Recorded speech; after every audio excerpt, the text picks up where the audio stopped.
एक साल में 2 नवरात्रि, चैत्र और शारदीय नवरात्रि के बारे में तो आपने सुना ही होगा। लेकिन क्या आप जानते हैं कि साल में केवल 2 नहीं बल्कि 4 बार नवरात्रि आती है? और इनमें से 2 नवरात्रियां ऐसी होती हैं जिनके बारे में बहुत कम लोग जानते हैं। सबसे पहले ये जानते हैं कि 4 नवरात्रि ही क्यों आती हैं। बहुत कम लोग ये जानते हैं कि साल में 4 नवरात्रि इसलिए आती हैं क्योंकि हिंदू पंचांग के अनुसार हर ऋतु परिवर्तन के समय प्रकृति में ऊर्जा का संतुलन बदलता है। चैत्र और शारदीय नवरात्रि को सार्वजनिक रूप से मनाया जाता है, जबकि माघ और आषाढ़ की नवरात्रि साधकों के लिए मानी जाती है। यानी 2 नवरात्रि जन सामान्य के लिए होती है और 2 आध्यात्मिक साधना के लिए होती है। आषाढ़ में पड़ने वाली नवरात्रि को कहा जाता है गुप्त नवरात्रि। गुप्त नवरात्रि को लेकर मान्यता है कि इन 9 दिनों में की गई साधना, प्रार्थना और उपासना सामान्य दिनों की तुलना में कई गुना अधिक फल देती है। यही कारण है कि संत, साधक, तांत्रिक और आध्यात्मिक मार्ग पर चलने वाले लोग इस नवरात्रि का बेसब्री से इंतजार करते हैं। चूंकि ये पर्व मुख्य रूप से साधकों का माना जाता है, इसीलिए आम नवरात्रि की तरह बड़े मेले, गरबा और सार्वजनिक आयोजन कम देखने को मिलते हैं। अगर धार्मिक मान्यताओं से अलग देखें तो 9 दिनों तक उपवास, ध्यान, नियमित पूजा और सकारात्मक सोच मानसिक अनुशासन विकसित करती है। कई मनोवैज्ञानिक मानते हैं कि ऐसी आध्यात्मिक दिनचर्या तनाव कम करने और आत्मनियंत्रण बढ़ाने में मदद कर सकती है। वहीं सवाल ये भी है कि आखिर इस नवरात्रि को गुप्त क्यों कहा जाता है? ये सामान्य नवरात्रि से कैसे अलग है? इन 9 दिनों में माँ दुर्गा की कौन-कौन से रूपों की पूजा होती है? 10 महाविद्याओं का रहस्य क्या है और इस बार बनने वाला लक्ष्मी नारायण योग किन रिश्तों पर विशेष कृपा बरसाने वाला है? तो इस वीडियो के जरिए हम इन सभी सवालों के बारे में विस्तार से समझेंगे। गुप्त नवरात्रि क्या होती है? चैत्र और शारदीय नवरात्रि के बारे में तो लगभग सभी लोग जानते हैं, लेकिन आषाढ़ और माघ महीने में आने वाली नवरात्रि को गुप्त नवरात्रि कहा जाता है। गुप्त शब्द का अर्थ होता है छुपा हुआ या रहस्यमय। इस नवरात्रि में साधक विशेष मंत्रों, तंत्रों और आध्यात्मिक साधनाओं के माध्यम से देवी शक्ति की आराधना करते हैं। इसीलिए इसे गुप्त नवरात्रि कहा जाता है, जहां सामान्य नवरात्रि में उत्सव, गरबा, जागरण और सार्वजनिक पूजा देखने को मिलती है, वहीं गुप्त नवरात्रि मुख्य रूप से साधना और आत्मिक उन्नति का पर्व माना जाता है। अब जानते हैं गुप्त नवरात्रि क्यों होती है इतनी खास। मान्यता है कि इन 9 दिनों में माँ दुर्गा के 9 स्वरूपों के साथ 10 महाविद्याओं की भी विशेष साधना की जाती है। 10 महाविद्याएं देवी शक्ति के अत्यंत शक्तिशाली और रहस्यमय स्वरूप माने जाते हैं। इनमें माँ काली, तारा, त्रिपुर, सुंदरी, भुवनेश्वरी, छिन्नमस्ता, भैरवी, धूमावती, बगलामुखी, मातंगिनी और कमला देवी शामिल हैं। आध्यात्मिक मान्यताओं के अनुसार जो साधक पूरी श्रद्धा और नियमों के साथ इनकी उपासना करते हैं, उसे विशेष सिद्धियां और आत्मिक बल प्राप्त होता है। हालांकि आम भक्तों के लिए इसका सबसे महत्वपूर्ण संदेश है आत्मशुद्धि, मन की शक्ति और ईश्वर के प्रति पूरा समर्पण। नवरात्रि के दौरान माँ दुर्गा के 9 रूपों की पूजा की जाती है। माँ दुर्गा के 9 रूप जीवन के अलग अलग पहलुओं को दर्शाते हैं। साहस, धैर्य, प्रेम और संतुलन। नवरात्रि सिर्फ पूजा नहीं बल्कि खुद को समझने और बेहतर बनाने का मौका होती है। 9 रूपों में माता का कोई रूप साहस सिखाता है तो कोई धैर्य, कोई प्रेम तो कोई शक्ति। आइए जानते हैं माँ दुर्गा के 9 रूपों के बारे में, जो सिर्फ आस्था नहीं बल्कि जीवन का गहरा सच भी बताते हैं। माँ दुर्गा का हर स्वरूप हमें सफलता और जीवन प्रबंधन का एक महत्वपूर्ण संदेश देता है।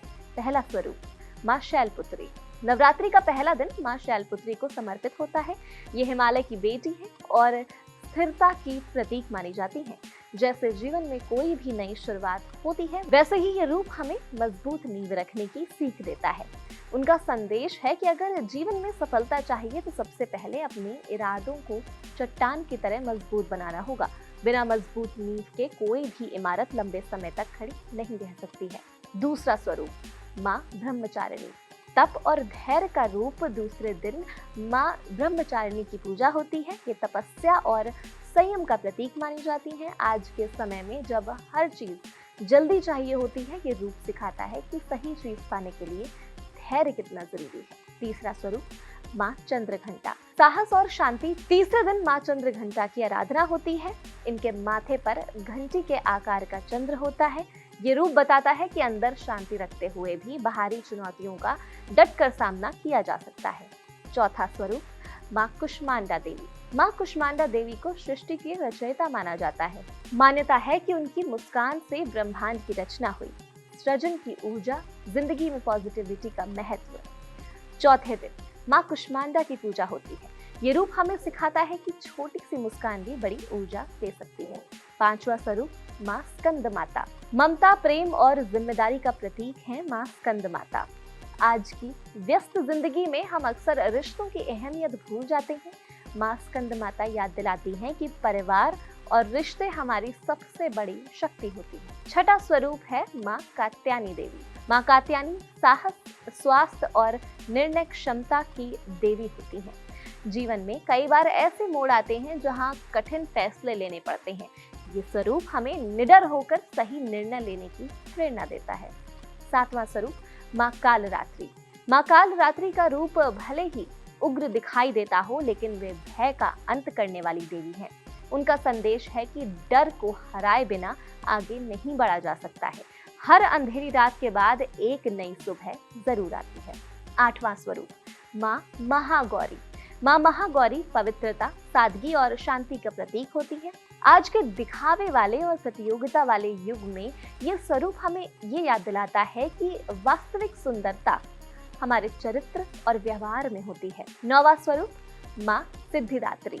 माँ सिद्धिदात्री सभी सिद्धियों की दाता मानी जाती हैं। वे सिखाती हैं कि ज्ञान, कौशल और संतुलन के साथ किया गया प्रयास हमेशा सफलता तक पहुंचाता है। मेहनत तभी सफल होती है जब उसमें समझदारी और धैर्य भी शामिल हो। बदलते समय में ये 9 दिन सिर्फ पूजा तक सीमित नहीं है। ये हमें खुद को समझने, अपने डर से लड़ने, अपने अंदर की ताकत को पहचानने का मौका देती है। इसीलिए तो गुप्त नवरात्रि का उल्लेख पुराणों में मिलता है। गुप्त नवरात्रि के बारे में भागवत पुराण, रुद्रमल तंत्र और कई शक्ति परंपराओं में लिखा गया है। हालांकि अलग अलग संप्रदायों में इसकी साधना की विधियां अलग बताई जाती हैं। ये साधना रात में ही क्यों की जाती है? तांत्रिक और आध्यात्मिक परंपराओं में माना जाता है कि रात के समय वातावरण अपेक्षाकृत शांत होता है, साधक का मन एकाग्र रहता है। इसीलिए गुप्त नवरात्रि में कई साधनाएं रात्रि में की जाती हैं। इसी से जुड़ा एक और सवाल भी सबके मन में होता है, क्या आम लोगों को तंत्र साधना करनी चाहिए? ध्यान रहे, तंत्र साधना हर किसी के लिए नहीं होती है। धार्मिक परंपराओं के अनुसार इसे केवल योग्य गुरु के मार्गदर्शन में ही किया जाना चाहिए। आम श्रद्धालुओं के लिए माँ दुर्गा की पूजा, दुर्गा सप्तशती का पाठ, मंत्र जाप और दान पुण्य ही सर्वोत्तम माना जाता है। इस बार का क्या है शुभ संयोग? इस बार की गुप्त नवरात्रि कई मायनों में बेहद शुभ है, क्योंकि नवरात्रि के पहले दिन ही गुरु और चंद्रमा के युति से लक्ष्मी नारायण योग का निर्माण हो रहा है। ज्योतिष शास्त्र में ये योग धन, वैभव, उन्नति और सुख समृद्धि का प्रतीक माना जाता है। मान्यता है कि इस दौरान माँ दुर्गा की पूजा करने वाले भक्तों पर माता रानी की विशेष कृपा बरसती है। परिवार में सुख शांति आती है, आर्थिक स्थिति मजबूत होती है और रुके हुए कार्यों में गति मिल सकती है। गुप्त नवरात्रि में क्या करना शुभ माना जाता है? दुर्गा सप्तशती का पाठ, श्री सूक्त का पाठ, कन्याओं का सम्मान, जरूरतमंदों को भोजन, पीपल या तुलसी में जल, सात्विक भोजन। वहीं गुप्त नवरात्रि के दौरान क्या नहीं करना चाहिए? गुप्त नवरात्रि में गोपनीयता का विशेष महत्व होता है। इस दौरान अपनी पूजा साधना को दूसरों से छिपा कर रखना चाहिए। इसके साथ ही मांस, मदिरा, लहसुन और प्याज का सेवन वर्जित होता है। बाल, नाखून काटने, काले कपड़े पहनने और किसी भी महिला का अपमान करने से बचना चाहिए। 10 महाविद्याओं का क्या महत्व होता है? 10 महाविद्याएं सिर्फ देवी के 10 रूप नहीं है, बल्कि जीवन की 10 अलग अलग ऊर्जाओं का प्रतीक मानी जाती हैं। कोई भय से मुक्ति देती है, कोई ज्ञान, कोई धन, कोई आत्मविश्वास, कोई आध्यात्मिक उन्नति का मार्ग दिखाती है। हालांकि इस नवरात्रि के दौरान मंदिरों में भीड़ कम होती है, लेकिन कुछ मंदिर इस दौरान पूजा के लिए प्रसिद्ध हैं, जिनमें माँ कामाख्या असम, तारापीठ पश्चिम बंगाल, विंध्याचल उत्तर प्रदेश, द्वितीया पीताम्बरा मध्य प्रदेश, ज्वालामुखी हिमाचल में विशेष पूजाएं की जाती हैं। गुप्त नवरात्रि का सबसे बड़ा रहस्य किसी अलौकिक चमत्कार में नहीं बल्कि उस शक्ति में छिपा होता है जो हमारे भीतर पहले से ही मौजूद होती है।